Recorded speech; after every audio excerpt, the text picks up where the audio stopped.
우리가 지난주에 살펴본 것처럼 하나님이 우리 인간을 지으신 목적이 있는데 그것은 우리를 예배하도록 하기 위함이라고 말씀을 드렸습니다. 예배는 성도가 이 땅에 존재하는 이유이고, 그리고 가장 신성하고 존귀한 주님이 주신 사명이죠. 그것뿐만 아니라 예배는 실은 사람에게는 가장 축복된 시간입니다. 축복의 문을 여는 시간입니다. 왜냐하면 하나님은 예배를 통해서 사람을 만나주시고 복을 주시기 때문입니다. 그래서 예배는 너무나도 귀한 것입니다. 신앙생활의 회복에 있어서 가장 중요한 것이 뭐냐? 먼저 예배의 회복이 되어야 합니다. 며칠 전에 콜롬비아에 이민을 가셨다가 이제 병 때문에 잠시 귀국하신 한 집사님이 계세요. 최 집사님이라는 분인데 여자분입니다. 한국에 오셨다가 저를 보고 싶다고 해서 이제 보고 이제 가셨어요. 그러면서 그 콜롬비아에서 있었던 일들에 대해서 이야기를 나누는데 굉장히 재미있는 에피소드를 말씀해 주시더라고요. 거기서 이제 마트 가게를 하셨는데 굉장히 이제 인기가 많다고 합니다. 그런데 그 마트에 어떤 특정한 날이 되면 그 지역의 아이들이 그 마트를 임대를 한답니다. 그 나라가 좀 특이한 게 등급이 나눠져 있대요. 6등급으로. 사는 동네가 다르대요. 1등급 동네, 2등급 동네, 3등급 쭉. 그래서 최고로 잘 산 6등급의 동네는 뭐 상상을 초월하게 잘 산답니다. 근데 그분이 이제 3등급 지역에 있는데 그 아이들이 마트를 빌리는데 어떤 날 마트를 빌리느냐? 자기가 좋아하는 연예인 생일날 마트를 빌리는 거예요. 한류 열풍이 불어가지고 좋아하는 한국 연예인들이 있는 거예요. 그러면 그날 생일날 몇십 명이 그 마트를 빌려서 거기서 생일 파티를 하는데 연예인은 없어요. 뭐만 있냐? 그 마트에 빔 프로젝트랑 스크린이 준비되어 있으니까 자신들이 준비한 USB 사진 파일을 갖고 와서 사진을 띄워놓고 거기서 생일 파티를 한대요. 노래를 불러주고 그러면서 막 눈물 흘리고 또 운대요. 상상을 초월하지 않습니까? 그렇게 한류가 불고 있다고 얘기를 합니다. 근데 제가 이런 생각을 해봤어요. 만약에 그 아이들이 한국에 초청을 받아서 실제로 자신들이 좋아하는 그 연예인을 만날 수 있는 기회가 주어졌다면 여러분 그들의 마음이 어땠을까요? 그 아이들의 심정이 어떨까요? 설레고 두근거리고 그리고 그날의 만남을 아마 평생 잊지 못할 추억으로 안고 살아갈 것 같습니다. 예배가 무엇일까요? 그 아이들이 진짜 실제로 그 연예인을 만나는 것은 그들에게는 상상할 수 없는 일이죠. 예배라는 것이 그런 것입니다. 피조물인 인간이, 죄인인 인간이 거룩하신 하나님을 만나는 시간입니다. 원래 상상할 수 없었던 일이 벌어진 것이죠. 그래서 예배는 너무나도 놀라운 시간인 것입니다. 설렘이 있고 기쁨이 있습니다. 감격이 있습니다. 문제는 우리가 그것을 너무 잊고 살아가고 있다는 것이죠. 하나님을 알고 나를 알며 예배의 소중함을 알기 시작합니다. 하나님이 어떤 분인지 알고 내가 어떤 죄인인지 알기 시작하며 우리는 예배에 하나님 앞에 집중하기 시작합니다. 나를 모르고 하나님을 모르기 때문에 예배 시간에 집중을 안 하는 것이죠. 저는 저와 여러분에게 예배 시간이 좀 기쁨이 있는 시간이 되기를 주님으로 간절히 축원하겠습니다. 예배 시간이 내 인생의 가장 소중한 시간으로 알고 여러분이 예배의 자리에 나오시기를 주님의 이름으로 부탁을 드리겠습니다. 그런 의미에서 우리가 함께 좀 찬양을 드리고 싶은 게 있는데요. 주께와 엎드려. 제가 우리 말을 안 해놔서 아마 악보가 없을 것 같은데 우리 처음 시작할 때 묵도 찬양이죠. 주께와 엎드려. 우리 반주를 부탁드리겠습니다. 제가 참 좋아하는 찬양입니다. 가사를 제가 불러드리겠습니다. 주께와 엎드려 주께와 경배드립니다. 경배. 주 계신 곳엔 기쁨 가득 무엇과도 누구와도 바꿀 수 없네. 무엇과도 누구와도 바꿀 수 없. 예배드림이 기쁨됩니다. 드림이 기쁨됩니다. 우리 다시 한번 주께 엎드려 경배드립니다. 주께 경배드립니다. 주 계신 곳에 주 계신 곳 기쁨 가득 무엇과도 누구와도 바꿀 수 없네. 무엇과도 누구와도 바꿀 수 없네. 예배드림이 우리 다시 한번 고백합니다. 주께 엎드려 경배드립니다. 주께와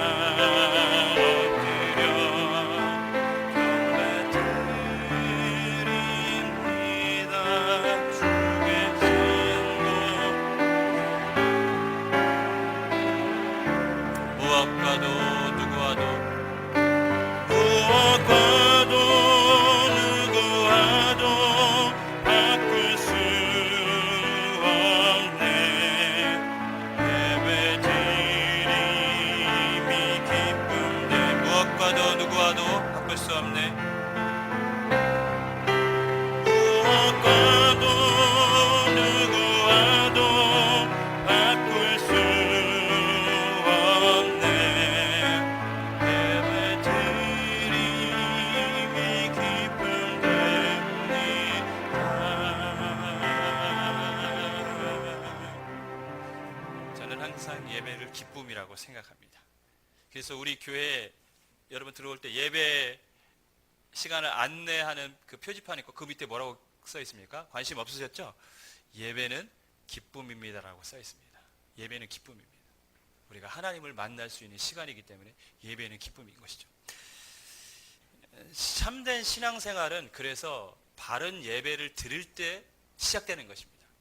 예배가 무너지면 신앙생활은 존재할 수가 없는 것입니다. 그런데 문제는 뭐냐?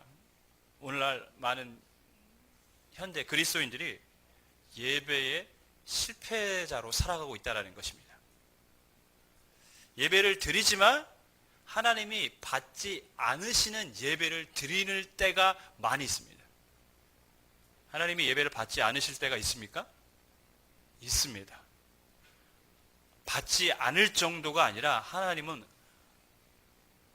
심지어 역겹다고까지 말씀하셨습니다. 너희의 드리는 예배가 역겹다. 드리지 말아라. 까지 말씀하셨어요. 도대체 어떤 예배가 하나님에게 역겨운 예배일까요? 좀 굉장히 충격적인 말씀입니다. 11절, 12절 말씀, 오늘 본문 말씀인데요. 우리 같이 읽겠습니다. 시작.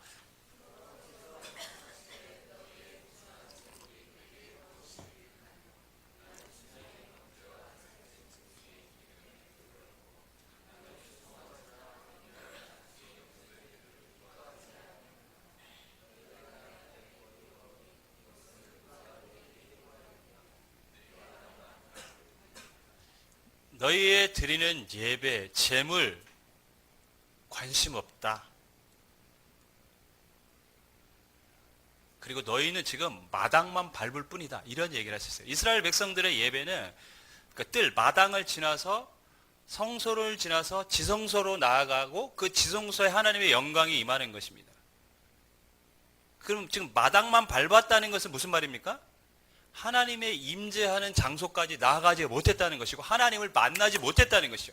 그러니까 그 예배는 예배가 아니라고 형식적인 것뿐이라는 것입니다. 예배를 드리는 형식은 있었지만 실제로 하나님 앞에 드려진 예배는 아니라는 것이죠.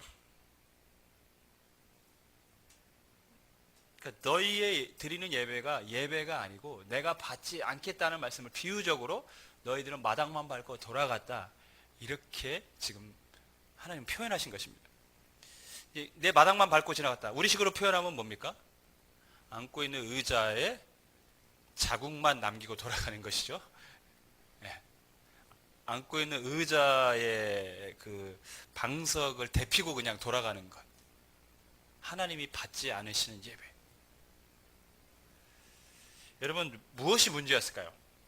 왜 하나님은 그들의 예배를 받지 않으셨을까요? 열심이 없었을까요? 그들은 열심이 있었습니다. 예배에 열심이 있었습니다. 오늘 성경을 보면 그들은 예배에 열심이 있었던 것을 알 수 있습니다. 월삭, 안식일, 대회, 그 하나님이 지정한 모든 예배들을 그들은 드렸습니다. 그리고 제물도 바쳤습니다. 그것도 풍성히 갖다 바쳤습니다. 그런데도 하나님은 너희 제물을 기뻐하지 않는다. 너희 예배를 받지 않겠다라고 지금 말씀하고 계십니다. 상당히 충격적인 말씀입니다. 우리식으로 표현하면 뭡니까? 교회에 와서 매주일 예배를 드립니다. 예배뿐만 아니라 수요일도 와서 드립니다. 물론 안 드리는 분이 더 많습니다. 금요일도 와서 드립니다. 물론 안 드리는 분이 더 많습니다. 새벽 예배도 와서 드립니다. 더더욱 안 드리는 분이 많죠. 그런데 그때마다 모두 드립니까? 정성껏 준비한 제물, 헌금도 드렸어요. 근데 하나님의 답변은 뭡니까? 너의 예배와 헌금에 관심 없다. 이렇게 말씀하고 계신 것입니다. 굉장히 충격적인 이야기입니다. 그러면서 더 충격적인 말씀을 덧붙이십니다. 13절 말씀인데요. 13절 말씀 우리 같이 읽습니다. 시작.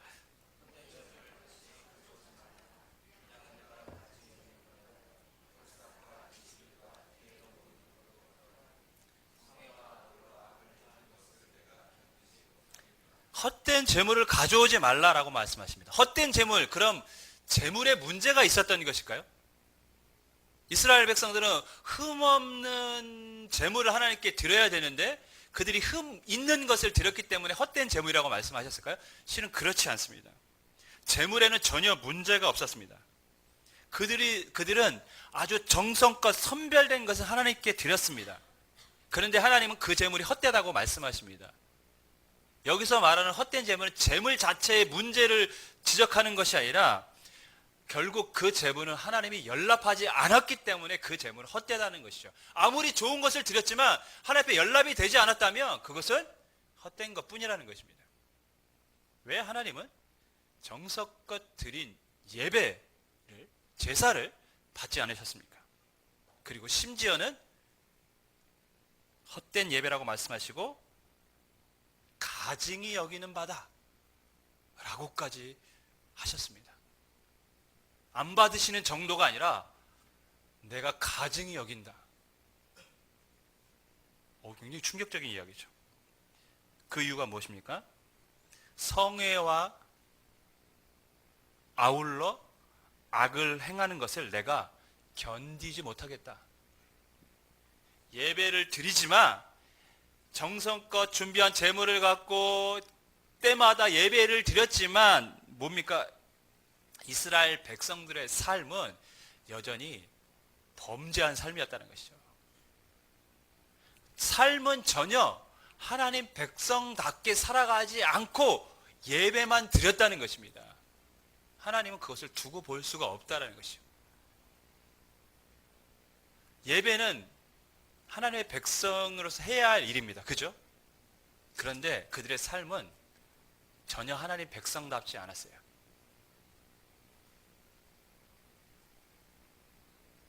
하나님의 백성으로서의 형식적인 모습만 있었고 예배하는 모습만 있었고 실제로의 삶은 전혀 무관하게 살았다는 것이죠. 그래서 14절을 보면 이렇게 말씀합니다. 내 마음이 너희의 월삭과 정한 절기를 싫어하나니 그것이 내게 무거운 짐이라 내가 지기에 곤비하였느니라. 예배가 하나님께 짐이 된다고 말씀하십니다. 예배가 하나님의 기쁨이 되어야 되는데 예배가 그게 내 짐이야. 예배하지 마. 이렇게 말씀하시죠. 삶과 동떨어진 예배. 하나님이 기뻐하시지 않고 하나님이 싫어하시는 예배라고 오늘 말씀하고 있습니다. 상당히 부담스럽고 두려운 말씀이 아닐 수 없습니다.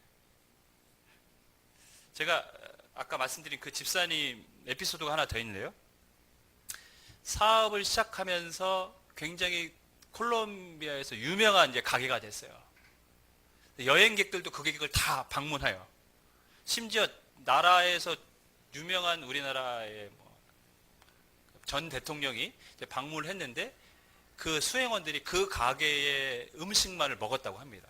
딴 건 먹지 않고. 그 정도로 이제 알려졌어요. 그런데 거기 교회를 다니실 거 아닙니까? 그 교회 목사님이 이렇게 얘기하셨어요. 오실 때 기도를 많이 하셨나 보다고. 이렇게 순조롭게 성장하는 걸 보니까 기도를 많이 하신 것 같다고. 근데 그 말에 또 어떤 의미가 담겨 있었냐면, 실은 콜롬비아는 사기꾼이 그렇게 많대요. 처음에 오면, 낯선 사람이 오면 친절하게 막 대해주는 거죠. 잘 모르니까. 이건 이렇게 하고 저렇게 하고 사업은 이렇게 진행해야 되고 뭐 다 알려준대. 그러면서 뭐 합니까? 사기를 쳐서 대부분의 사람들이 처음 오면 거의 다 사기를 당한답니다. 근데 이분들은 사기를 당하지 않고 순조롭게 일이 진행되는 것을 보면서 목사님이 놀란 거예요. 어떻게 이런 일이 이렇게 벌어졌을까? 어떻게 이렇게 순탄하게 되어졌을까? 그래서 오실 때 기도 많이 하셨나 보다고. 그리고 기도해 주시는 분이 많은 것 같다고. 이렇게까지 말씀하셨어요.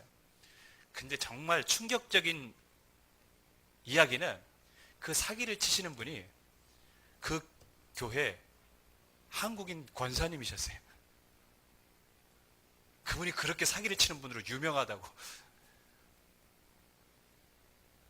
여러분 뭘 느끼십니까? 얼마나 많이 예배를 했을까요? 얼마나 매주일마다 나가서 본인이 하나님을 잘 믿는 것처럼 하면서 예배하고 섬기는 모습을 보였을까요? 그러나 삶은 전혀 그리스도인답지 않았다는 것이죠. 하나님은 그러한 모습을 보면서 뭐라고 말씀합니까? 가증한 예배다. 역겹다. 내가 너희 예배를 받지 않겠다. 라고 말씀하십니다. 여러분, 그럼 우리가 죄를 지으면 하나님이 예배를 받지 않으시니까 한 주일 살면서 죄 지은 사람은 예배 드리지 말라라는 이야기입니까? 그래야 됩니까? 하나님이 가증히 여기시는 예배니까 한 주일 살면서 죄 짓는 사람은 예배 드리면 안 되는 거 아닙니까? 그러면 여기에 과연 몇 사람이 예배할 수 있을까요? 분명한 것은 저는 이 자리에 없습니다. 저도 예배자로 합당하지 않습니다. 오늘 말씀의 진정한 의미는 무엇일까요? 예배하는 그 시간만이 예배가 아니라 우리의 삶도 예배라는 것을 인식하고 살라라는 것입니다. 하나님은 우리의 예배만을 받으시는 분이 아니라 우리의 삶도 받으시는 분이라는 것을 잊지 말라라는 것이죠. 여러분, 우리는 완전하지 않습니다. 그래서 실수하고 연약해서 넘어지고 하나님이 원치 않은 행동을 할 수밖에 없는 존재입니다. 하지만 그런 행동을 하면서 무감각하게 살지 말라라는 것이죠. 내가 하나님의 백성으로서 살아야 한다는 의식을 갖고 살지만 넘어질 수도 있습니다. 하지만 하나님은 그 삶은 받으십니다. 왜? 우리가 그리스도인으로 살려고 했던 마음이 있었기 때문이죠. 근데 그런 마음조차 없다면 하나님은 그 예배는 받지 않겠다는 것입니다. 우리가요, 이 자리에 왔을 때 죄 없이 오는 사람 없습니다. 그래서 우리는 예배할 때 누구를 의지합니까? 그리스도의 보혈을 의지하는 것이죠. 하나님의 백성처럼 살고 싶었지만 그렇게 살 수 없었습니다. 주님의 보혈로 나를 정결케 하여 주셔서 나를 하나님 앞에 나아갈 수 있도록 나를 깨끗게 씻어 주옵소서. 그런 마음으로 우리가 기도하며 나가면 하나님은 그 사람의 예배를 받아주시는 줄 믿습니다. 여러분, 삶과 동떨어진 예배, 하나님은 기뻐하지 않으십니다. 우리는 늘 그리스도인임을 인식하며 살아갈 때 하나님은 삶도 받으시고 우리의 예배도 받으시는 줄 믿습니다. 하나님이 싫어하시는 또 다른 예배가 있어요. 말라기의 말씀인데요. 말라기 1장 10절 말씀입니다. 구약성경 1326페이지 한번 찾겠습니다.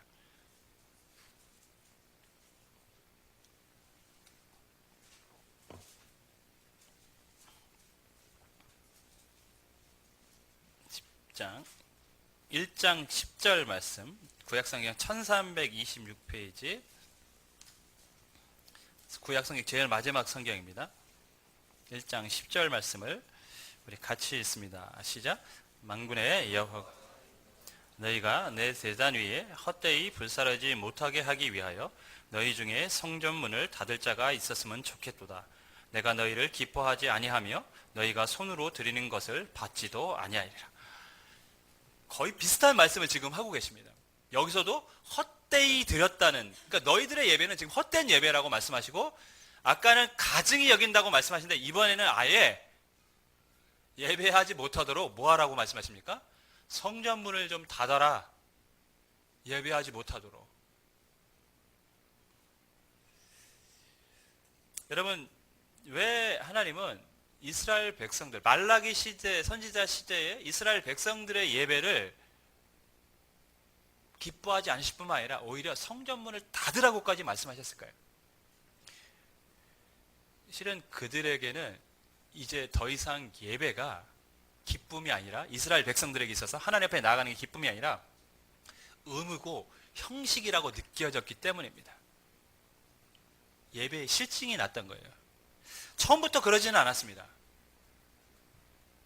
처음에 바벨론 포로에서 돌아와서 성전을 짓고 예배할 때는 그들에게 기쁨이 충만했어요. 하나님 앞에 예배한다는 게 너무 좋았어요.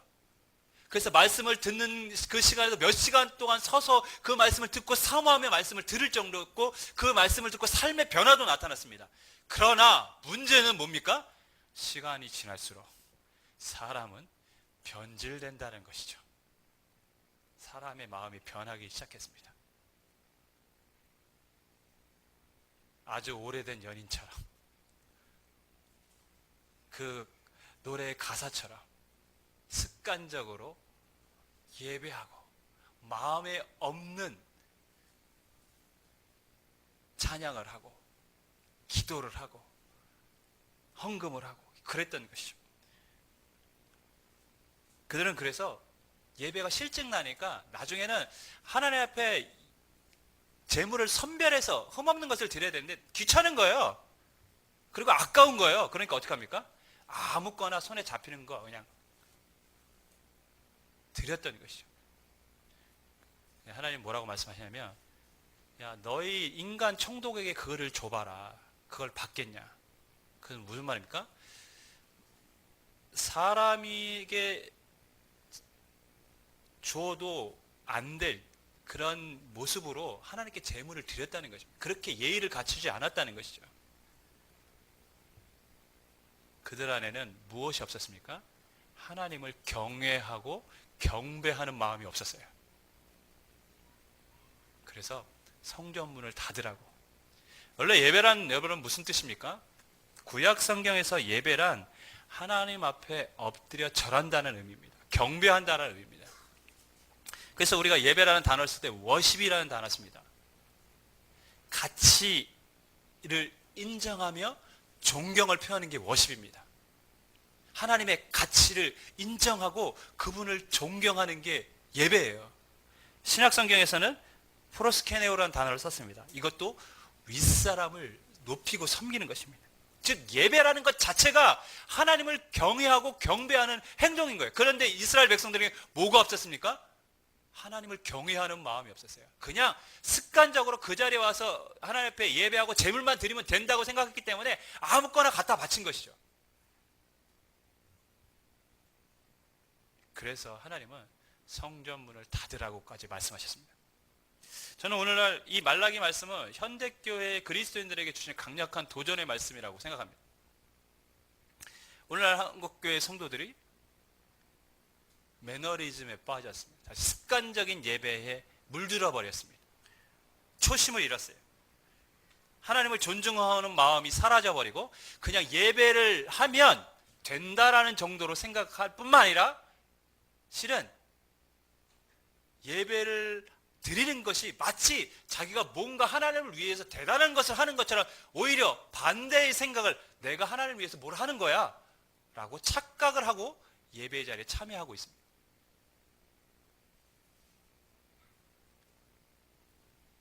우리 주일학교 아이들이 그래요. 저희 학교 애들이 교회에 오라고 하면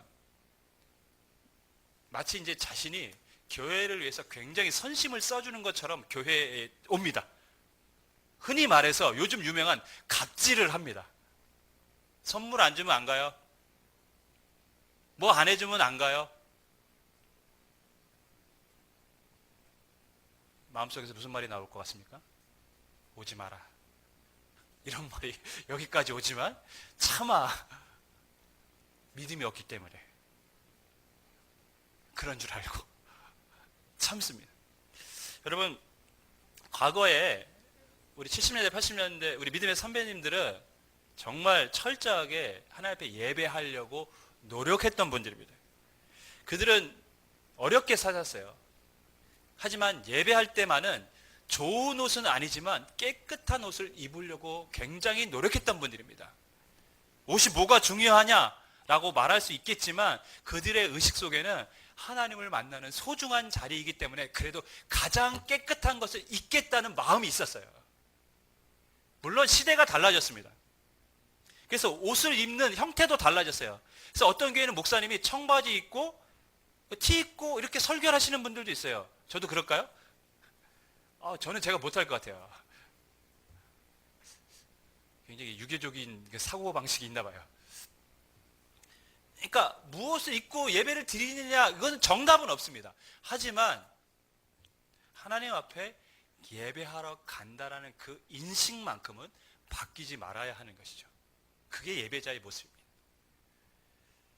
여러분, 과거의 예배는 환경은 열악했습니다. 에어컨 없었어요. 여름에는 선풍기 달달달달 소리 나는 선풍기 천장에서 돌아가고 그렇게 무더위에 붙여가면서 예배했습니다. 그런데 그때 예배자들은 어떤 모습이었냐면 하나님 앞에 정말 집중하며 예배하려는 모습들이 있었어요. 정숙하고 미동도 하지 않으려고 노력했습니다. 근데 오늘날 이 젊은이들의 가끔 예배를 보면 가관도 아닙니다. 떠드는 거 쉽게 생각하고 밖에 나가는 거 쉽게 생각하고 너무 편안하게 예배를 해요. 예배를 너무 편안하게 생각하기 시작하는 시대가 되었습니다. 하나님을 존중하는 마음이 없습니다. 여러분, 우리가 어려운 사람과 만나도 그 자리에 쉽게 벗어나지 못합니다. 그렇지 않습니까? 그 자리에서 내가 하고 싶은 얘기 막 못합니다. 심지어 하나님 앞에 예배한다는 의식이 있다면 우리는 절대 그렇게 행동할 수 없겠죠. 근데 그 의식이 사라져 버렸습니다. 그냥 예배는 종교의 한 의식에 불과할 뿐이라고 생각하니까 편안하게 생각합니다. 떠들어도 되고 뭐 바쁘면 나가도 되고, 심지어 어떤 분은 전화가 오면 우리는 보통 어떻습니까? 예배자 오기 전에 꺼놓거나 뭐 무음하거나 이러잖아요. 어떤 분은 전화벨이 울리면 받아요. 여보세요? 실제로 그런 분이 있어요. 그러면 막 환장을 저 어떻게 해야 되나. 그래서 막 찾아가지고 좀 밖에 나가서 받으신 이렇게 사인을 드릴 때도 있었어요. 여러분, 예배는 우리가 이 땅을 창조하신, 우리를 지으신 그 창조주 앞에 그분을 경배하기 위해 나아가는 자리입니다. 예배는 쉬운 자리가 아니에요. 제가 세 번째 이제 말씀드리고 싶은 부분이 이스라엘 백성들의 이 재물에 관한 부분인데, 저희 한국교회의 성도들 한번 고민을 해봐야 될 필요가 있겠다. 또 우리 교회 성도님도 한번 고민을 해봐야 될 필요가 있다고 생각해서 말씀을 드립니다.